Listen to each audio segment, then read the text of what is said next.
성부와 성자와 성령의 이름으로 아멘.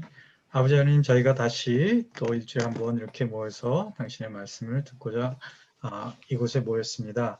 당신의 은총으로 특히 또 당신의 성령을 통해서만 우리가 당신의 말씀을 잘 이해하고 알아들을 수 있으니 당신의 성령을 저에게 보내주셔서 당신의 말씀을 잘 받아들이고 또 이해할 수 있도록 도와주시고, 제게는 변함없이 이 시간도 당신의 성령의 기름 부으심으로 받아 전하고 설명하게 하소서. 우리 주 그리스도를 통하여 비나이다. 아멘. 성부와 성자와 성령의 이름으로 아멘. 오늘 이제 두 번째 종에 대한 얘기를 우리가 지난번에 했습니다. 그래서 이번에는 바로 사도로 부르심을 받고 해서 사도에 대한 부분을 얘기하도록 하겠습니다. 사실은 예수님의 종에 대한 부분은 기억하실지 모르지만 이 예수님 바로 사도가 얘기하는 예수님의 종으로서의 종은 뭐죠? 자기 스스로 하느님의 종이 되기로 이렇게 선택한 그런 어떤 인격적인 선택을 얘기하고 있습니다. 그래서 우리가 하느님의 예수님을 갖다 우리의 주인으로 고백할 때 우리는 뭐죠? 그분의 종이죠. 그분의 종이라는 것은 내가 억지로 하는 게 아니라 내가 기꺼이 내 스스로 그분의 종이 되어서 그분의 말씀을 따른다는 거, 이런 뜻인 거죠. 그래서 바울 사도가 이 부분을 갖고 이제 자기를 소개할 때 바로 자기 스스로 예수님을 따르고자 한 부분들을 얘기하고 있습니다. 그리고 또 사도로 부르심을 받았다라고 하면서 이제 오늘 우리가 이제 배울 부분은 이제 사도입니다. 사도. 그렇다면 사도가 무엇인가 하는 부분을 갖다 이렇게 배울 텐데, 사실 우리에게 중요한 것이 이제 우리는 평신도 사도직을 받고 있잖아요. 그래서 이 사도에 대한 이해를 잘 이해해야만 정말 우리 시대에 사실은 우리 평신도들의 어떤 사도직을 수행하는 것이 굉장히 중요합니다. 왜냐하면 사회 전체가 이렇게 무너져 가고 있고 사회가 건강하지 않기 때문에 바로 우리 그리스도인들 한 사람 한 사람, 또 천주교 신자 한 사람 한 사람들이 바로 평신도 사도로서 해야 할 역할들이 굉장히 많다고 생각합니다. 그래서 이 사도의 의미가 뭔가를 갖다가 우리가 좀 봐야 될 것 같아요. 당시 바울 사도께서 자기를 소개할 때 예수님의 종, 그다음에 사도, 그다음에 선택된 자로 이렇게 소개하고 있습니다. 그래서 오늘 이제 바로 사도에 대한 내용을 갖다 우리가 배울 텐데, 사도가 무엇인가? 사도에 대해서 우리가 얘기할 때 사도는 보통 아포스톨로스라고 이렇게 히란 말로 얘기하는데, 그것은 이제 보냄 받은 자라고 이제 얘기할 수 있습니다. 그런데 이것을 사도의 의미에 사실은 두 가지를 갖다가 우리가 알아야 되는 것이죠. 사도라는 의미는 바로 아포, 그다음에 스텔로, 이게 두 개 합쳐서 아포스텔로 이렇게 되는데, 이것은 어디에서 그다음에 보내시다, 이런 뜻이잖아요. 그러니까 그런 거를 보통 우리 지금 현대에서는 뭐라고 그러죠? 그걸 어떤 대사라고 얘기를 하잖아요. 그죠? 그런 의미도 같이 포함되어 있다. 근데 사도에 대해서 두 가지 관점을 우리가 알아야 된다. 그러니까 사도라는 것은 알아야 할 것이 있고 그다음에 수용해야 될 것이 있습니다. 알아야 되는 건 뭐냐? 내가 사도직을 받았다 그럴 땐 누가 나를 보냈는지에 대해서 명확하게 알아야 되는 것이죠. 근데 바오로 사도는 뭐죠? 예수님께서 자기를 보내셨고 또 선택했다는 것을 명확하게 아는 것이죠. 그리고 왜 보냄을 받았는지 그거를 알아야 되는 것이죠. 바오로 사도는 뭐를 위해서 보냄을 받았죠? 바로 복음을 전하기 위해서 보냄을 받은 것이고, 누구에게 보내졌는지 이거를 알아야 되는 거란 말이죠. 바오로 사도는 이스라엘 백성뿐만 아니라 이방인들을 위해서 보내졌다고 자기가 얘기합니다. 그래서 우리가 평신도 사도직 이렇게 하면 내가 누구로부터 보냄을 받았는지, 물론 우리는 교회로부터 우리가 이제 평신도 사도직을 받아서 이제 그리스도지만 그리스도를 대신하는 교회로부터 우리가 사도직을 받고, 또 우리가 보내지죠. 어디로 보내지죠? 이 부분이 우리가 천주교 신자들이 가장 약한 것 같습니다. 그냥 세상 사람처럼 뭐 직장이나 이런 걸 갖다가 내가 단지 뭔가 벌기 위해서 아니면 가정을 갖다 꾸리기 위해서 내가 생활을 하기 위해서 이렇게 세상 사람하고 똑같이 생각한단 말이죠. 그게 아니라 교회는 우리를 세례를 주고 그다음에 예수님께서는 교회를 통해서 우리를 세례 주시고 그다음에 어디로 보내죠? 세상으로 보냈단 말이죠. 그러니까 곧 나의 직장이 나의 가정이 곧 내가 파견받은 곳이라는 것을 알아야 됩니다. 그리고 또 우리가 수용해야 되는 것이 있는데 그것은 보내는 사람의 결정을 우리가 수용해야 됩니다. 어디로 언제 보내든 간에 그분께서 보내질 때 우리는 그것을 갖다 수용해야 된다는 것이죠. 그 다음에 보낸 이가 시키는 것을 해야 되는 겁니다. 내가 하고 싶은 걸 하는 게 아니라 보낸 이가 시킨 것을 해야 되는 것이 바로 사도의 관점에서 알아야 되는, 인식하고 있어야 되고 기억해야 되는 것이죠. 그래서 두 가지 관점, 알아야 하는 건 누가 나를 보냈는지, 또 왜 보냈는지, 누구에게 보내졌는지, 그 다음에 보낸 사람의 결정에 따라서 결정을 수용해야 된다. 어디로 보내건, 언제 보내건, 그죠? 그 다음에 보낸 이가 시키는 것을 해야 된다.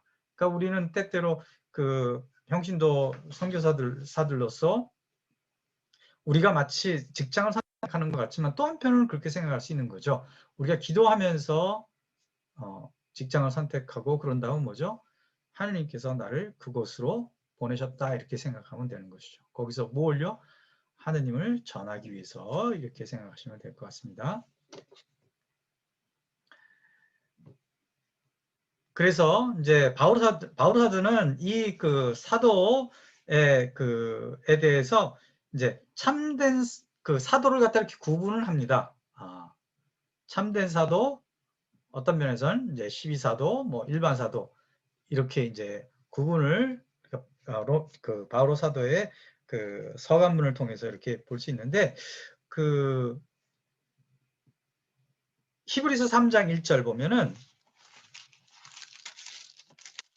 히브리서 3장 1절 보면은 이렇게 얘기합니다. 그러므로 하느님의 부르심을 함께 받은 거룩한 형제 여러분, 우리 신앙 고백의 사도이며 대사이신 예수님을 생각해 보십시오. 라고 얘기합니다. 그래서 바오로 사도에 있어서 참된 사도는 바로 신학적인 차원에서 대사제이신 바로 예수 그리스도, 그리고 바로 우리 신앙의 고백의 사도이며 대사제이신 예수님이라고 얘기합니다. 예수님이 왜 사도인가 하는 것은 요한복음 1장 1절을 보면은 요한복음 1장 1절을 한번 보겠습니다. 여기 보면 한 처음에 말씀이 계셨다. 말씀은 하느님과 함께 계셨는데 말씀은 하느님이셨다. 이렇게 얘기합니다. 여기서 얘기하는 어떤 로고스, 이것은 바로 예수 그리스도는 인간에게 하느님을 커뮤니케이션하는 그런 분이다라는 것을 갖다가 얘기하기 때문에 우리에게 보내진 분이라고 얘기하는 것이죠. 그 하느님을 계시하고 드러내고 함께 하시는 분인 거죠. 그래서 요한복음 18장 7절, 18장 37절 보면 나는 진리를 증언하려고 태어났으며 진리를 증언하려고 세상에 왔다라고 얘기합니다. 그러니까 바로 이렇게 파견받으신 거죠. 하느님 성부로부터 이렇게 파견받으신 거라고 하기 때문에 바로 사도라고 이제 지칭할 수 있는 것이죠. 예수님께서 바로 사도의 오리지널이라 이렇게 얘기해야 되나? 그렇게 얘기할 수 있습니다. 그렇다면 예수님께서는 우리에게 무엇을 주러 오셨는가 한번 생각해 보실 수 있죠. 그죠? 파견받았어요. 근데 뭘 위해서 파견받았는가? 이것은 이제 베네딕토 16세께서 나자렛 예수에서 보면은 거기서 이렇게 얘기했습니다. 예수는 우리에게 무엇을 주러 왔는가? 뭐 행복을 주러 왔는가? 뭐 여러 가지 우리가 생각하는 어떤 평화를 주러 왔는가? 이렇게 얘기하는데 이제 베네딕토 16세께서 말씀하시기를 예수 그리스도께서 우리에게 오셔서 우리에게 주고자 하신 것은 바로 하느님이다라고 얘기합니다. 하느님. 그죠? 인간이 받을 수 있는 것의 최고의 선물이 뭐죠? 하느님을 받는 것이죠. 최고의 축복이기도 합니다. 그런데 이런 부분을 예레미야서 31장 보면은 이제 그 구약에서 그 이미 약속을 이제 하고 있습니다. 예레미야 31장 31절에 34절 보면 새 계약에 대해서 이렇게 말씀하십니다. 보라 그날이 온다 주님의 말씀이다. 그때 나는 이스라엘 지방과 유다 지방과 새 계약을 맺는다. 그것은 내가 그 조상들의 손을 잡고 이집트 땅에서 이끌어 나올 때 그들과 맺었던 계약과는 다르다. 그들은 내가 저희 남편인데도 내 계약을 깨뜨렸다. 주님의 말씀이다. 그 시대가 지난 뒤에 내가 이스라엘 지방과 맺어줄 계약은 이러하다. 주님의 말씀이다. 나는 그들의 가슴에 내 법을 넣어주고 그들의 마음에 그 법을 새겨주겠다. 그리하여 나는 그들의 하느님이 되고 그들은 나의 백성이 될 것이다. 그때는 더 이상 아무도 자기 이웃에게 아무도 자기 형제에게 주님을 알아라 하고 가르치지 않을 것이다. 그들이 낮은 사람부터 높은 사람까지 모두 나를 알게 될 것이기 때문이다. 주님의 말씀이다. 나는 그들의 허물을 용서하고 그들의 죄를 더 이상 기억하지 않겠다. 이게 뭐죠? 이제 그 구약에서 성령께서 우리 안에 오셔서 구약의 법을 할 수 있게 한다는 것에 대한 어떤 약속입니다. 그래서 예수 그리스도의 삶을 예수 그리스도를 따라서 살아갈 수 있는 어떤 삶의 힘을 주겠다는 어떤 약속이기도 하죠. 예수님께서는 어떤 분이셨죠? 바로 우리에게 오셔서 바로 그 율법을 완성하신 분이잖아요. 네. 그런데 예수님께서 율법을 어떻게 완성하셨죠? 성령의 힘으로 완성하신 거죠. 그래서 그런 성령을 갖다가 우리에게 주셔서 우리가 바로 아버지 하나님의 뜻에 따라서 살 수 있는 그런 어떤 힘을 우리가 받게 된 것이죠. 그런 것을 전해주신 분이 누구예요? 바로 사도이신 또 사도적인 역할을 하신 예수님이시다. 그래서 예수님은 신약에 대해서 말하는 것만이 아니라 그분의 피를 흘리심으로써 새 계약을 세우셨죠. 그리고 계약은 피로 이루어진다는 거 우리가 알아야겠습니다. 그러니까 우리가 세례 계약을 할 때 바로 예수님께서 우리를 위해서 자신의 온 전제를 바쳐서 우리를 구원하셨단 말이죠. 그렇다면 우리는 어떻게 되죠? 우리도 온 전 존재를 바쳐서 그분께 순명하고 그분의 뜻을 따르려고 해야 되는 것이 바로 우리가 계약을 갖다가 이행할 때의 어떤 태도로 봐야겠습니다. 어쨌든 예수님께서는 인간과 하느님의 화해를 이루십니다.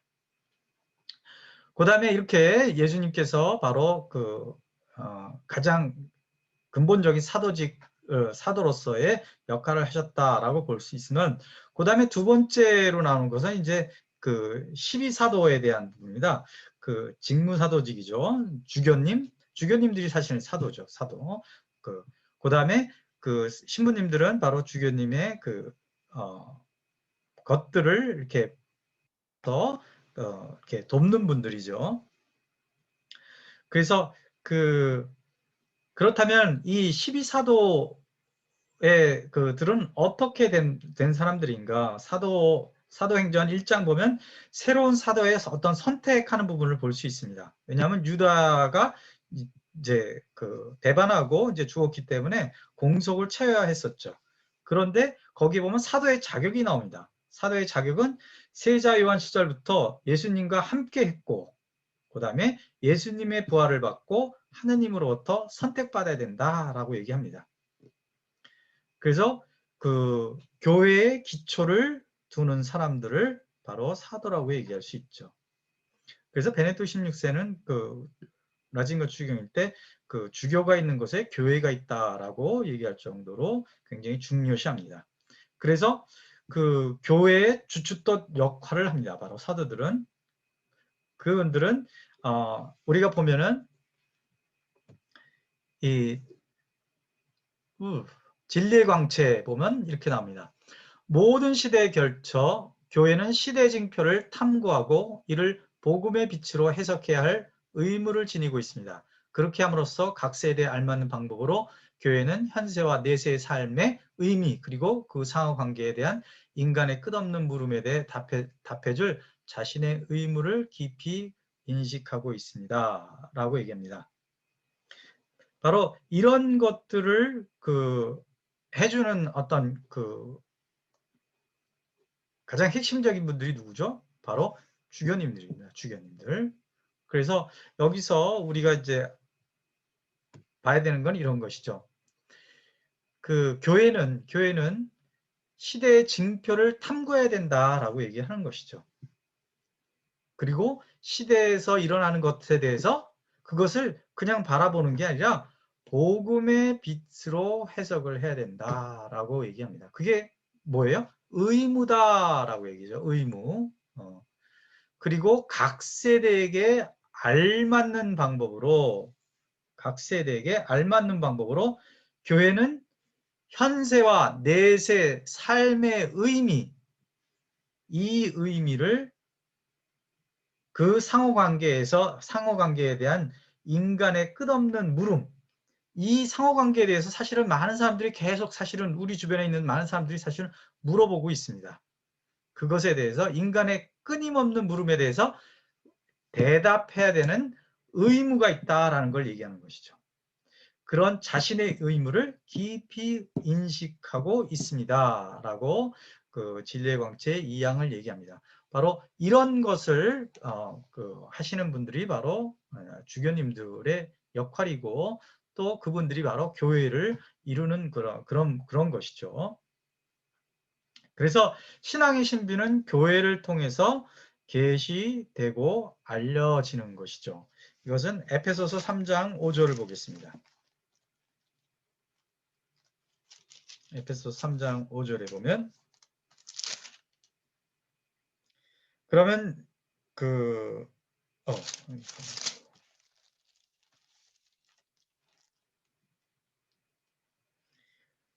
신비가 과거의 모든 세대에서는 사람들에게 알려지지 않았지만 지금은 성령을 통하여 그분의 거룩한 사도들과 예언자들에게 계시되었습니다. 라고 얘기합니다.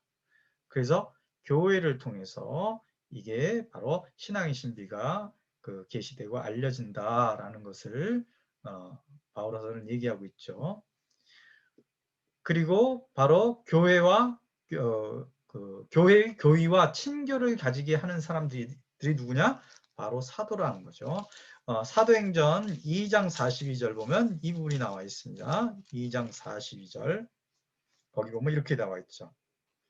그들은 사도들의 가르침을 받고 친교를 이루며 빵을 떼어 나누고 기도하는 일에 전념하였다라고 합니다. 그래서 교회의 어떤 가르침을 주는 사람이 누구예요? 사도들이었죠. 그래서 교회는 시작부터 바로 교회를 가르치고 친교하게 하는 사람들이 누구였죠? 바로 사도였던 거죠. 그래서 사도들은 참된 예수님을 드러냅니다. 왜? 예수님하고 함께 지냈고 그분의 말씀을 직접 들었기 때문에 그렇습니다. 그래서 초대 교회부터 이단으로부터 구별되는 것이죠. 어떤 참된 교회가 뭐냐? 이런 것들은 요한 1서를 보면은 알 수 있습니다. 요한 1서에 의해서 바로 사도로부터 내려오는 교회가 참된 교회임을 우리가 알 수 있는 거죠. 1장 1절 보면 처음부터 있어 온 것, 우리가 들은 것, 우리 눈으로 본 것, 우리가 살펴보고 우리 눈으로 만져본 것, 이 생명에 관하여 말하고자 합니다. 라고 얘기합니다. 그래서 바로 그 사도들이 뭐죠? 직접 들었잖아요. 그죠? 그리고 사도들이 직접 눈으로 봤고 살펴보고 사도들이 어떻게 하죠? 예수 그리스도를 만져본 것이죠. 그런 생명의 말씀, 곧 예수 그리스도에 관하여 말하고자 한다. 그래서 이 사도들만이 참된 교회라고 할 수 있는 것이죠. 그런 사도들에 의해서 교회가 형성된 것입니다. 그 교회 안에서 우리가 다시 그분들로부터 가르침을 받고 세례를 받고서 우리도 또 어떻게 되죠? 파견돼 나가는 것이죠. 그래서 그 다음 이제 우리가 봐야 되는 게 일반 사도들이라고 그 이제 타이틀 안에서 우리가 받아야 되는데, 사도라는 일반 개념과 일치되는 관점에서 우리가 봐야 됩니다. 그러니까 그 사도라는 일반적인 개념이 뭐죠? 보내진 사람들이다. 보내진 사람들. 그러니까 이제 또 선교사라고도 할 수 있죠. 그래서 새로운 문화와 장소에 복음을 전하는 사람들이 누구냐? 바로 사도다라고 생각하시면 됩니다. 그래서 그리고 또 한 곳에서 다른 곳으로 보내진 사람들을 말합니다. 그 사도행전 11장 19절을 보면은 이런 그 예에 대해서 얘기합니다. 11장 19절. 스테파노의 일로 일어난 박해 때문에 흩어진 이들이 페니키아와 키프로스와 안티오키아에까지 가서 유다인들에게만 말씀을 전했다. 그죠? 어디로 갔어요? 페니키아, 키프로스, 안티오키아까지 가서 유다인들에게 뭘 전했어요? 말씀을 전했다. 이들이 바로 그 일반적인 개념에서 나오는 어떤 우리 가톨릭 용어에서는 평신도 사도라고 생각할 수 있습니다. 그래서 이 평신도 사도에 대한 부분들을, 사도직에 대한 부분들을 교회에서 어떻게 얘기하는지 우리가 명확하게 아는 것이 굉장히 중요합니다. 그래서 평신도 사도직에 대한 교령 1항을 보면 이렇게 얘기하고 있습니다. 평신도 사도직은 바로 그리스도인의 소명에서 나오는 것이므로 결코 교회 안에 없을 수 없다. 그러니까 평신도 사도직은 당연히 있어야 된다는 것이죠. 성서는 이러한 활동이 초대교회에서 얼마나 자발적이고 효과적이었는지 분명하게 보여준다. 그러니까 평신도들의 어떤 보내진, 그다음에 보내져서 하나님의 말씀을 전하는 것이 얼마나 자발적이고 효과적이었는지 초대교회부터 이렇게 드러난다는 거죠. 현대는 그에 못지않은 평신도들의 열성을 요구한다.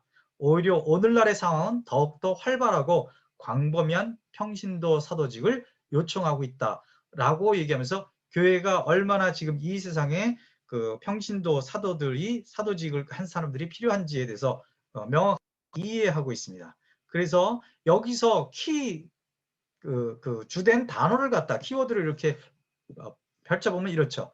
평신도 사도직. 근데 평신도 사도직은 자발적이라는 것이죠. 그리고 효과적으로 했다. 그리고 평신도들의 열성이 지금은 요구된다. 어떻게 활발하고 더 광범위하게 평신도의 사도직이 요청되는 시대다라는 것을 갖다가 우리가 알고 살아야겠습니다. 그래서 단지 내 신앙만을 성당 잘 다니고 미사 잘 다니고 이런 차원이 아니라, 교회는 이미 세상이 점점 하나님하고 멀어지는 것에 대해서 염려하고 바로 그 세상을 바꿀 사람들이 누군가 하는 것을 갖다 벌써 우리에게 알려주고 있는 것이죠. 이 부분을 우리가 잘 인식해야 되고, 이 인식이 없으면 세상 사람하고 똑같이 사는 것이죠. 내가 왜 직장 생활을 하는지, 내가 왜 가정 생활을 하는지, 내가 왜 공동체 생활을 하는지, 내가 왜 미사를 참여하는지, 내가 왜 성사 생활을 해야 되는지, 내가 왜 기도를 해, 이런 것들을 갖다가 이런 것들이 흐려지는 것이죠. 내가 평신도 사도직을 갖고 있고 내가 바로 주님에 의해서 교회로부터 파견된 자이구나. 그래서 하느님의 복음을 전해야 되는 사람이구나 하는 것을 인식하지 못하면 우리는 세상 사람하고 똑같아지는 겁니다.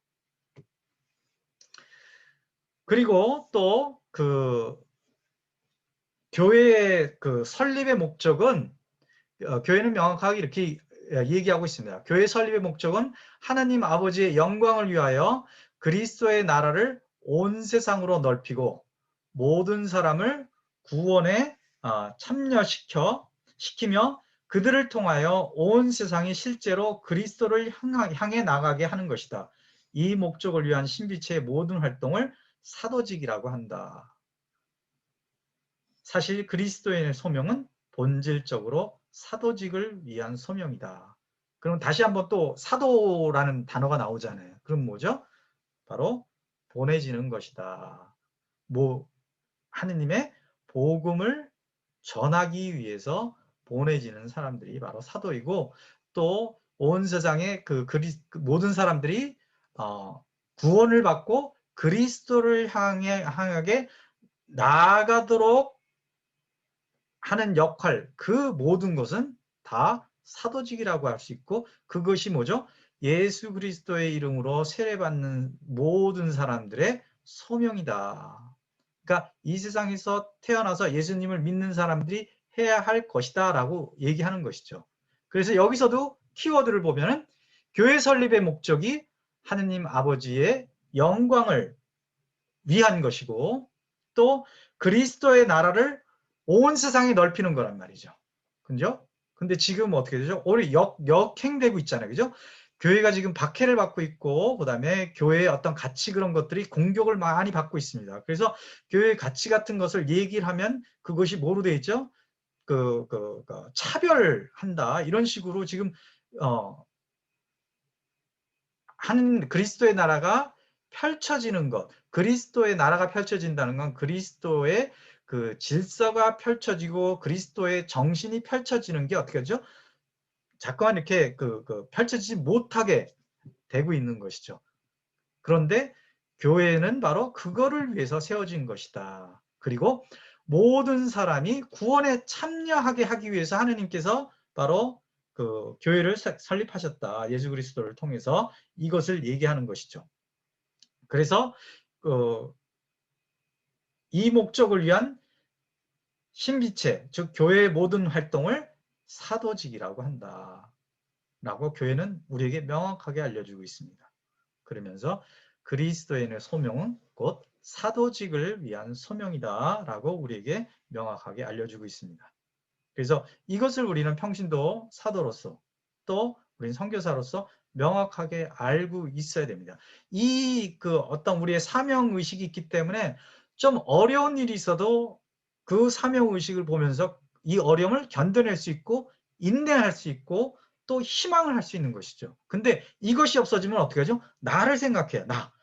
내 건강, 내 삶의 안정, 내가 하고 싶은 것, 그죠? 나의 욕구, 이런 것에 너무 초점을 둬서 결국은 하느님을 잊어먹게 되고 자기의 어떤 소명도 잊어먹게 되는 것이죠. 그래서 바로 내가 평신도 사도로서 하느님으로부터 파견된 자이고 복음과 하느님의 나라와 그다음에 모든 사람을 영원한 생명으로 이끌어간다는 그 의식을 명확하게 하는 것.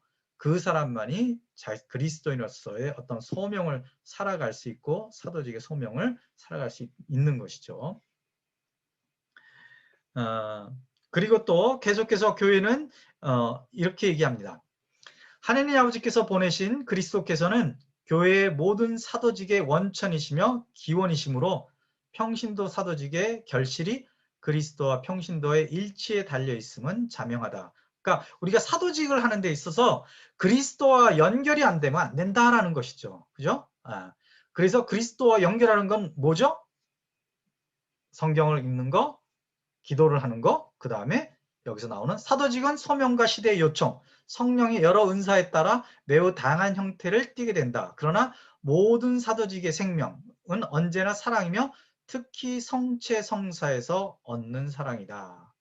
그러니까 일치하기 위해서 예수님과 예수님을 만나고 또 그분의 말씀을 듣고 그다음에 성체 성사를 통해서 그분의 사랑을 먼저 우리가 받아야만 우리가 우리의 그 사도직 소명과 시대 요청에 따라서 활동할 수 있다는 것이죠. 왜? 사랑만이 이 세상의 모든 현상들을 가장 올바르게 판단할 수 있고 올바르게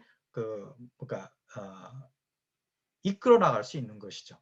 그래서 바로 성체성사의 중요성이 여기서 나온 거죠. 그러니까 사도직을 하면서 성사 생활을 하지 않는다. 특히 미사를 하지 않는다. 이런 것은 자기가 지금 뭘 하고 있는지 모르는 것이고 자기의 어떤 그 직분에 대해서 의식이 사실은 없는 겁니다. 그래서 우리 선교사들 여러분들 정말 미사를 소홀히 해서는 안 됩니다. 미사를 소홀히 하지 마시고 여러분은 특히 어떤 선교사로서의 어떤 그 서약도 하신 분들이니까 정말 미사생활, 성사생활, 고백성사하고 그다음에 그 미사하는 것에서는 정말 철저하셔야 됩니다. 지금 이 코로나 같은 시대에도 반드시 시간을 내서 꼭 영성체를 영하는 그런 것들 우리가 해야 됩니다. 그 다음에 그래서 이것도 이제 그리스도께서는 사도직의 원천이고 기원이다라는 걸 얘기하고 그 사도직의 결실은 바로 그리스도와 평신도의 일치에 달려 있다는 것. 우리의 힘으로 하는 게 아니다. 누구를 통해서 그리스도와 일치하는 것에서만 통해서만 우리는 하느님의 나라를 펼칠 수도 있고 사람들을 영원한 생명으로 이끌어갈 수 있는 거지 내 힘과 내 지력과 나의 뭐 능력으로 되는 것이 아니다는 걸 명확하게 해야 되는 것이죠. 그리고 모든 사도직의 생명이 바로 사랑에서부터 온다. 그래서 성체성사에 얻는 그 사랑에 기초를 하는 그 사도직을 우리가 해나가야 되고 그것으로서 우리는 결실을 맺어야 된다라는 것을 얘기합니다.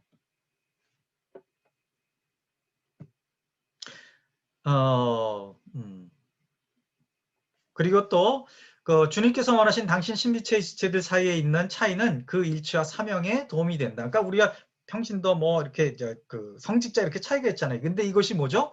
그 일치와 사명에 도움이 되기 위해서 있다는 것이죠. 교회 안에는 다양한 직무가 있지만 그 사명은 하나다라고 명확하게 얘기합니다. 사도들과 그 후계자들은 그리스도의 이름과 권능으로 가르치고 거룩하게 하며 다스리는 임무를 그분에게 받았다. 또한 평신도들은 그리스도의 사제직, 예언자직, 왕직에 효과적으로 참여하여 한림 백성 전체의 사명에서 맡은 자기 역할을 교회와 세상 안에서 수행한다라는 것을 갖다가 잊어서는 안 되는 것이죠. 그래서 여기서 나오는 어떤 이제 주 단어들은 바로 이런 겁니다. 교회에는 다양한 직무가 있는데 사명은 단 하나이다. 그런데 우리 평신도들은 특히 그리스도의 사제직, 예언직, 왕직을 통해서 효과적으로 참여를 해야 된다라고 얘기하는 것이죠.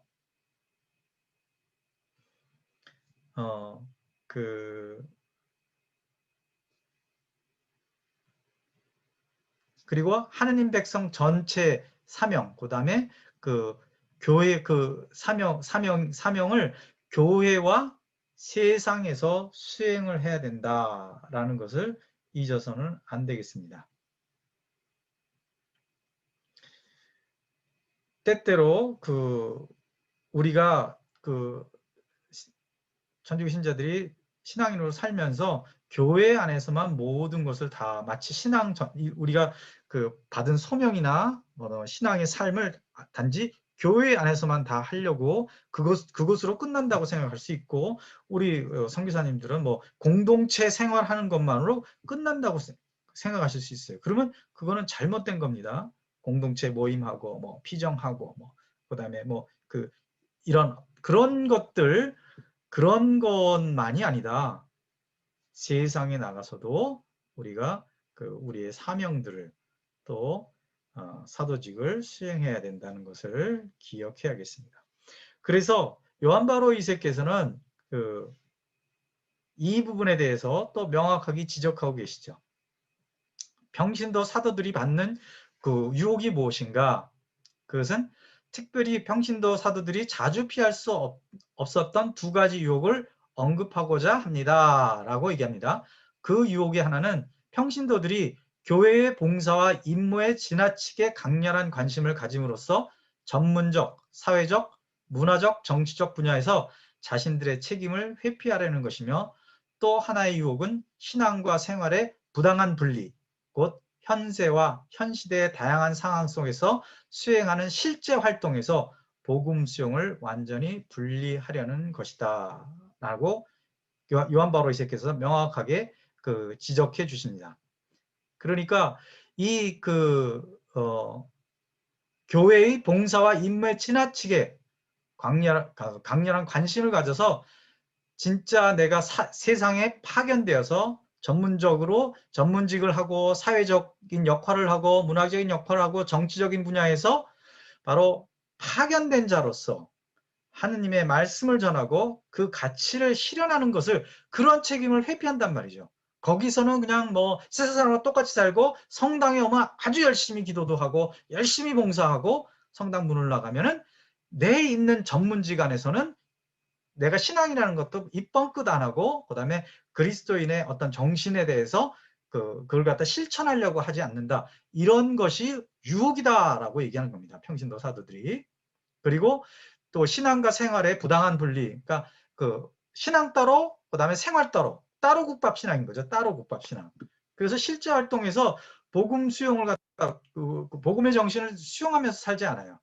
그러니까 성당 안에서 활동할 때, 공동체 안에서 활동할 때는 그래 저 사람들 뭐 용서도 하고 좀 넓은 마음으로 또 친절하게 하는데, 세상 안에 딱 들어가면 세상 사람하고 똑같이 한다. 그런 것들을 요한 바로 2세께서는 복음의 수용을 실제적인 삶 안에서 분리시키는 것이다. 그런데 이것이 뭐냐? 바로 평신도 사도들이 받는 유혹이다라는 것을 얘기해 주시고 계십니다. 그래서